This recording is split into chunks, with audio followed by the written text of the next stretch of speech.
James is a mixed traffic engine. He can pull both trucks and coaches. He's proud of his smart red paint, and so is his driver. Everyone says you brighten up their day, James. One morning, James whistled loudly at the other engines. "Look at me. I am the smartest, most useful engine on the line." "Rubbish," replied Thomas. "We're all useful. The Fat Controller says so, and he's Sir Topham Hatt, head of the whole railway." "You know what, James?" added Percy.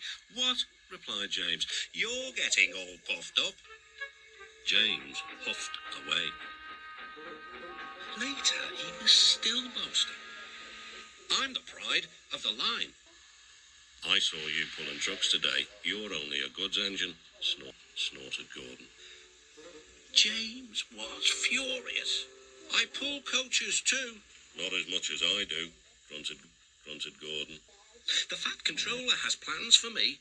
James was only making this up, but Gordon believed him. "What plans?" Wait and see." "Oh dear," thought James. "Now what'll I do?" Thomas was shunting shining new coaches. "Good morning, James. Are those coaches for me?" asked James hopefully. "No, these are for Gordon's Express. I'll fetch your trucks next." But James was going to play a trick on the other engines. "Actually, Thomas, I'm taking the coaches. The Fat Controller asked me to tell you." "What about the trucks?" Give them to Gordon." "Come on, Thomas," said his driver. "Orders are orders." So when James's driver returned, James was coupled to the coaches, and he puffed away.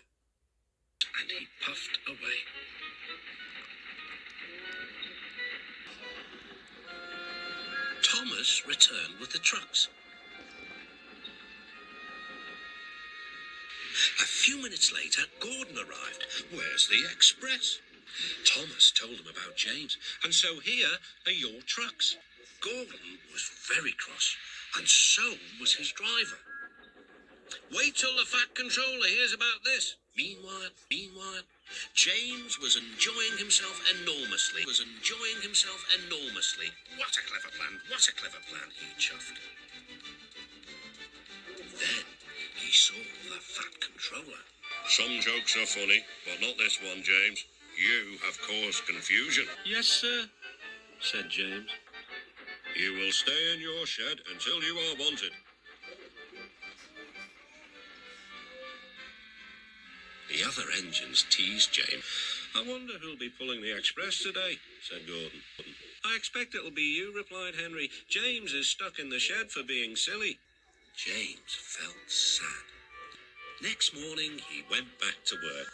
"Hello," whistled Thomas. "Good to see you out and about again." "I'm sorry I tricked you," said James. "Are these my trucks?" "Yes," replied Thomas kindly. "They are pleased to have you back."